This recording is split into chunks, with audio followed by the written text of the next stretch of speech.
नमस्ते दोस्तों, स्वागत है आप सभी का। आशा है आप सभी कुशल मंगल होंगे। तो आज मैं आया हुआ हूँ भगवान श्री कृष्ण की जन्मभूमि मथुरा में। आज के इस ब्लॉग में हम भूतेश्वर महादेव मंदिर, द्वारकाधीश मंदिर, विश्राम घाट, कंस किला और भगवान श्री कृष्ण की जन्मभूमि को देखेंगे। मैं रात को 1:30 बजे मथुरा जंक्शन पहुँच गया था। अगर आप भी मथुरा आना चाहते हैं तो मथुरा पहुंचने के लिए सबसे अच्छा तरीका ट्रेन है, क्योंकि यहाँ का मुख्य रेलवे स्टेशन भारत के प्रमुख शहरों से अच्छी तरह से जुड़ा हुआ है। और अगर आप फ्लाइट से आना चाहते हैं तो निकटतम हवाई अड्डा आगरा का एयरपोर्ट है। आप बस के द्वारा भी मथुरा पहुंच सकते हैं। अब मुझे प्लेटफॉर्म से बाहर निकलना था तो मैं बाहर की तरफ चल दिया। यहाँ पर आपको हमारे भारत की शान तिरंगा भी लहराता हुआ दिख जाएगा। और ठीक इसी के सामने आपको गोकुल, बरसाना, वृंदावन, गोवर्धन जाने के लिए टैक्सी या ऑटो भी मिल जाते हैं। मथुरा का रेलवे स्टेशन बाहर से देखने में कुछ इस तरह से दिखाई देता है, जैसा कि आप अभी सामने देख सकते हैं। और इस वक्त रात के बज रहा था 1:35। तो मथुरा घूमने आए तीर्थयात्री रेलवे स्टेशन पर ही विश्राम करने लगे थे। मैंने सोचा मैं चाय पीता हूँ, उसके बाद मैं भी एक प्लेटफॉर्म पर जाकर बैठ जाऊंगा। और 3 घंटे बाद तो उजेला होना ही है। उसके बाद मैं सबसे पहले जाऊंगा भूतेश्वर महादेव मंदिर में दर्शन करने के लिए। मैं एक प्लेटफॉर्म पर आकर बैठ गया और यहाँ पर आती जाती ट्रेनों को देखने लगा। सच में बड़ा ही कमाल का अनुभव था रेलवे स्टेशन के प्लेटफॉर्म में इस तरह से बैठना। आती जाती ट्रेनों को भी देखना काफ़ी सुकून भरा है। और ये जा रही है दूसरी मालगाड़ी। अभी 2 बज रहा था और मैंने 5:30 बजे तक सुबह होने तक का वेट किया। और तब तक मैं सिर्फ आती जाती ट्रेनों को ही निहारता रहा। रेलवे स्टेशन के बाहर आपको गोवर्धन, बरसाना, वृंदावन, गोकुल जाने के लिए टैक्सी, टेम्पो या बैटरी रिक्शा भी मिल जाता है। रेलवे स्टेशन से भूतेश्वर महादेव मंदिर की दूरी करीब 2.5 से 3 किलोमीटर की है। तो मैं पैदल ही निकल पड़ा भूतेश्वर महादेव मंदिर की तरफ। आपको रेलवे स्टेशन से बाहर निकलते ही एक अंडरपास से होते हुए आगे की ओर जाना होता है। इस अंडरपास के दोनों तरफ की दीवारों पर काफ़ी अच्छी पेंटिंग्स भी बनी हुई हैं। सुबह के 6:10 पे केवल मैं ही रोड पर अकेले पैदल चल रहा था। बाकी कैब्स, बैटरी रिक्शा, ऑटो आ रहे थे और जा रहे थे। आप सामने मथुरा का बस स्टेशन भी सामने देख सकते हैं, जो रास्ते में पड़ता है भूतेश्वर मंदिर जाते हुए।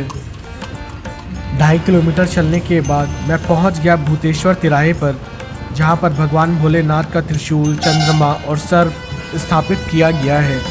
यहीं से मंदिर की दूरी करीब 100 मीटर है। और 100 मीटर चलने के बाद मैं पहुंच गया भूतेश्वर महादेव मंदिर के गेट नंबर 1 पर। श्री भूतेश्वर महादेव मंदिर ब्रज के सबसे प्राचीन और महत्वपूर्ण मंदिरों में से एक है। कहा जाता है इस मंदिर की स्थापना त्रेता युग में भगवान श्री राम के छोटे भाई शत्रुघ्न ने लवणासुर पर विजय प्राप्त करने के बाद की थी। आप सामने मंदिर में स्थापित भगवान भोलेनाथ के भूतेश्वर स्वरूप का दर्शन कर सकते हैं। हर हर महादेव। आप सामने गिरिराज शिला के भी दर्शन कर सकते हैं। यहाँ सामने 3 मुखी शिवलिंग भी स्थापित है, जो भगवान ब्रह्मा, भगवान विष्णु और भगवान महेश को दर्शाते हैं। यहाँ पर सामने काली माता जी का भी एक मंदिर है। और इसी के साथ साथ यहाँ पर उमा कात्यायनी शक्तिपीठ भी है, जो 51 शक्तिपीठों में से एक है। यहाँ पर कहा जाता है माता जी के केश गिरे थे।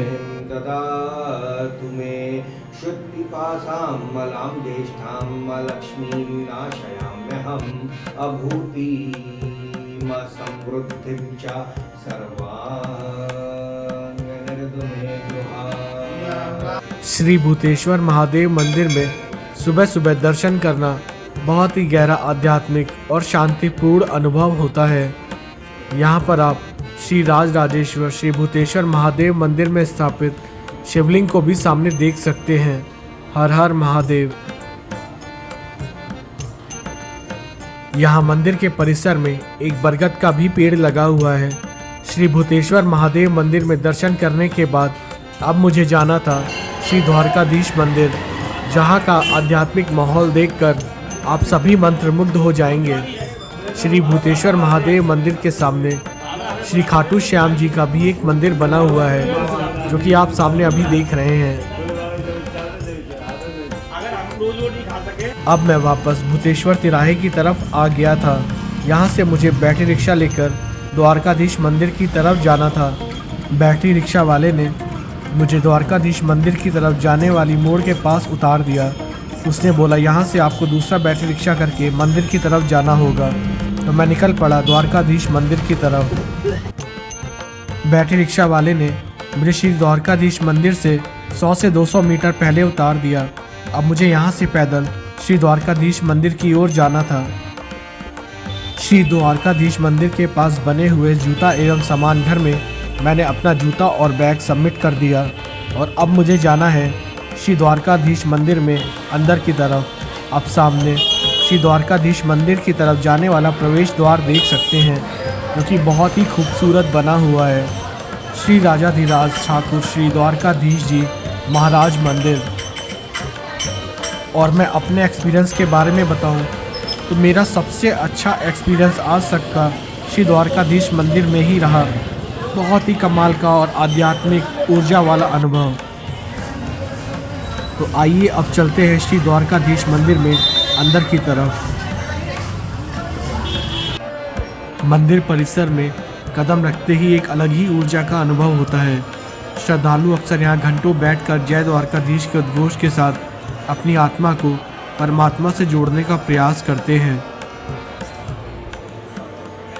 यहाँ का वातावरण अत्यंत दिव्य, शांत और भक्तिपूर्ण है। यहाँ की सुबह की मंगला आरती 6:30 बजे से शुरू होती है, जहाँ भगवान श्री कृष्ण को जगाया जाता है।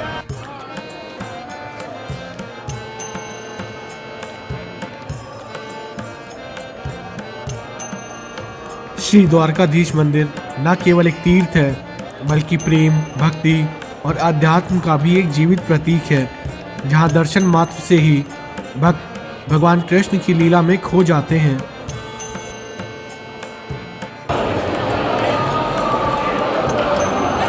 आप सामने स्क्रीन पर समय सारणी देख सकते हैं कि मंदिर में किस वक्त पर क्या क्या किया जाता है। आप उसी के अनुसार मंदिर में आ सकते हैं।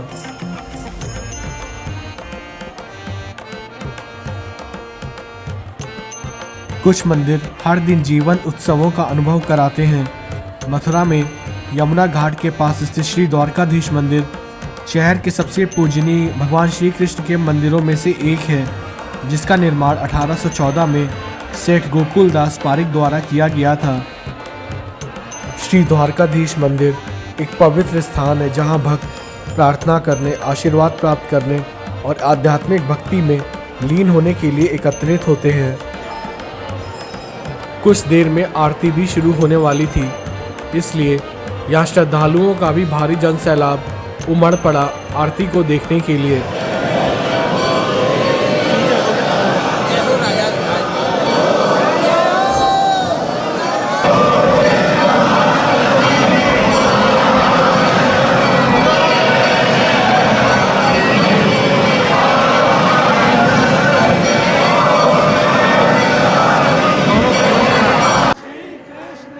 आरती खत्म होने के बाद श्रद्धालुओं ने श्री कृष्ण गोविंद हरे मुरारे भजन को गाना शुरू किया।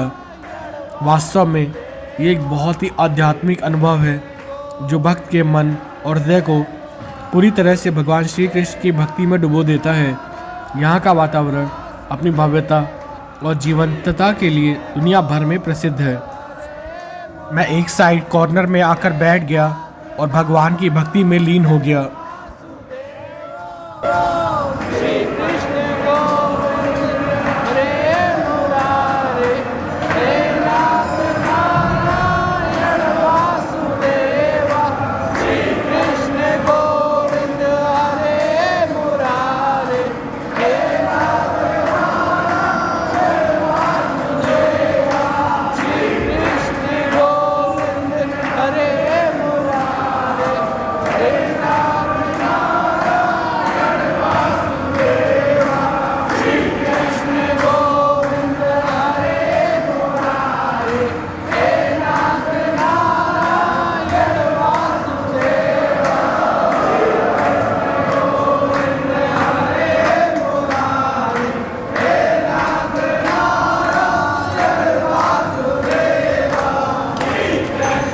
मैं ब्लॉग बना ही रहा था, इतने में एक अम्मा जी आई।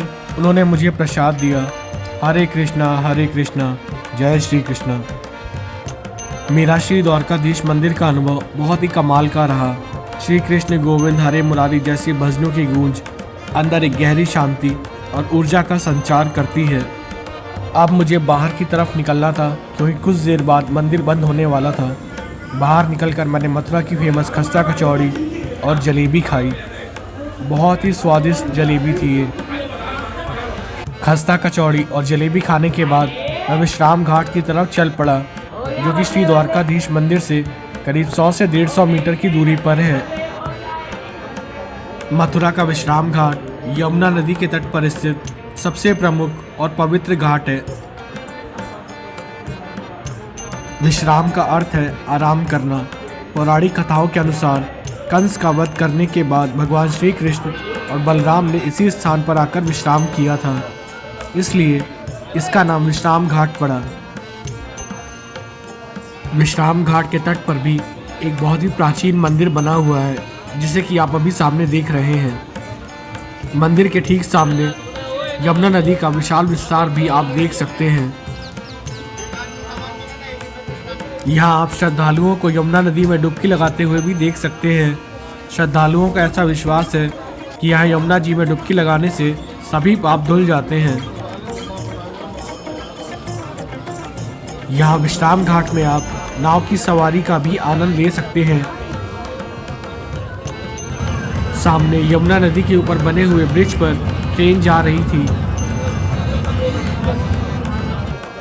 विश्राम घाट सुंदर व पवित्र मंदिरों के साथ बना हुआ है तथा मथुरा के महत्वपूर्ण धार्मिक स्थलों में से भी एक है।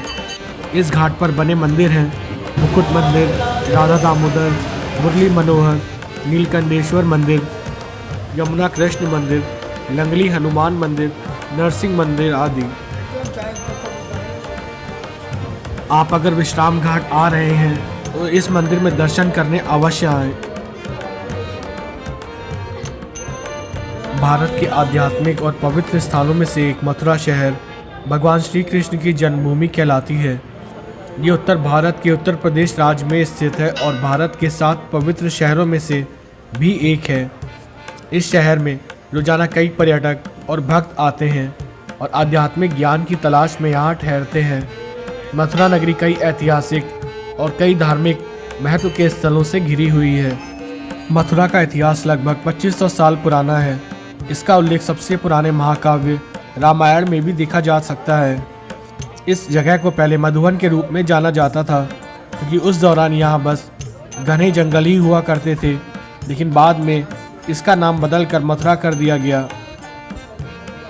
विश्राम घाट मथुरा शहर के 25 घाटों में से एक प्रसिद्ध और प्रमुख घाट है।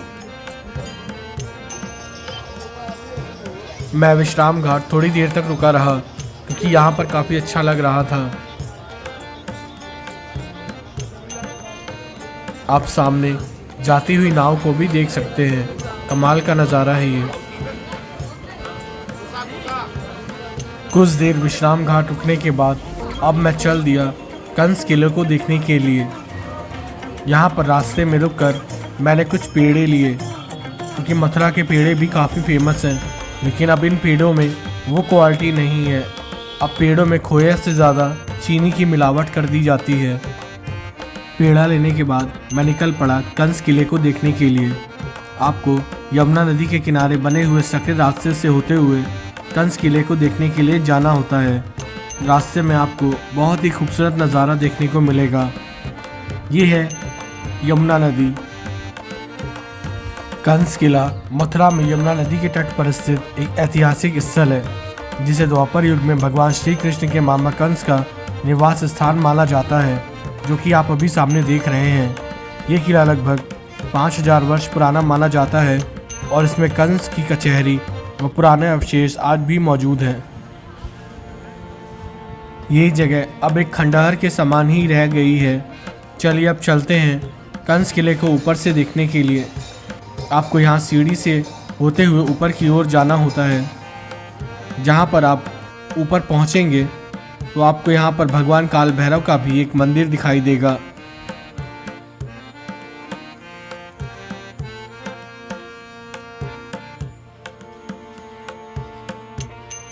और ये है किले का ऊपरी हिस्सा, जहाँ पर हजारों की तादाद में बंदर बैठे हुए थे। आप मथुरा और वृंदावन के बंदरों को तो जानते ही होंगे। अगर आप मोबाइल लेकर गए या कैप पहनी हुई होगी तो ये आपको झपटका मार के छीन लेते हैं। इसलिए मैं फिर अंदर नहीं गया और बाहर आ गया। आप इस घाट से भी नाव की सवारी का आनंद ले सकते हैं, जैसा कि आप सामने देख रहे हैं।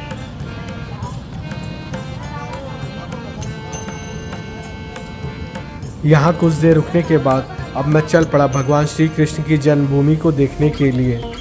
मथुरा में श्री कृष्ण जन्मभूमि एक बहुत ही पवित्र स्थान है, जहाँ भगवान विष्णु के 8वें अवतार भगवान श्री कृष्ण का जन्म हुआ था। ये हमारे धर्म के सबसे महत्वपूर्ण तीर्थ स्थलों में से भी एक है। आपको सामने बने भव्य प्रवेश द्वार से होते हुए अंदर की ओर जाना होता है, जहाँ रोड के दोनों तरफ आपको कई सारी धार्मिक वस्तुओं की, कपड़ों की, साज सजावट की चीज़ों की, खाने पीने की दुकानें देखने को मिल जाती हैं, जहां पर रुककर आप खरीदारी कर सकते हैं। जिस जगह पर आज श्री कृष्ण जन्म स्थान है, वहां 5000 साल पहले मल्लपुरा क्षेत्र के कटरा केशव देव में राजा कंस का कारागार हुआ करता था। इसी कारागार में रोहिणी नक्षत्र में आधी रात को भगवान श्री कृष्ण ने जन्म लिया था।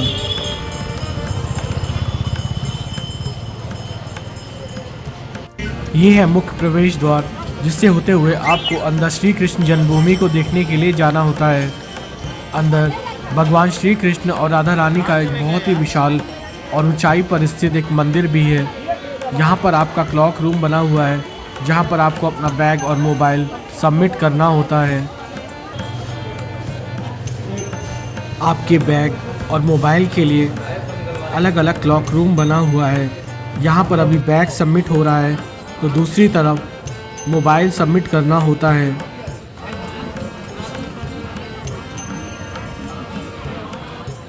भगवान श्री कृष्ण की जन्मभूमि को देखने में आपको एक बहुत ही अलग तरह का एक्सपीरियंस होगा। श्री कृष्ण जन्म स्थान कारागार के अलावा आपको कई जगह भगवान श्री कृष्ण के द्वारा की गई लीलाओं की झांकियाँ भी देखने को मिलेंगी। कृष्णम सदा सहायते। श्री कृष्ण जन्म स्थान को देखने के बाद अब मैं निकल पड़ा बाहर की तरफ, क्योंकि अब मुझे जाना था वृंदावन के लिए। श्री कृष्ण जन्म स्थान से वृंदावन की दूरी करीब 12 से 13 किलोमीटर की है, जो कि आप यहाँ पर चलने वाली सरकारी बसों से या फिर बैटरी रिक्शा से जा सकते हैं। मुझे मेन रोड से वृंदावन जाने के लिए बस मिल गई, तो मैं बस में बैठ गया और निकल पड़ा वृंदावन के लिए। दोस्तों, आशा है मथुरा पर बना हुआ मेरा ये ब्लॉग आप सभी को अच्छा लगा होगा। अगर अच्छा लगा हो तो प्लीज़ सब्सक्राइब करें, लाइक करें। और ये है मथुरा की वो विवादित मस्जिद जिसको कि लेकर अभी कोर्ट में केस चल रहा है। तो दोस्तों, आपका ब्लॉग देखने के लिए बहुत बहुत धन्यवाद। सब्सक्राइब करें।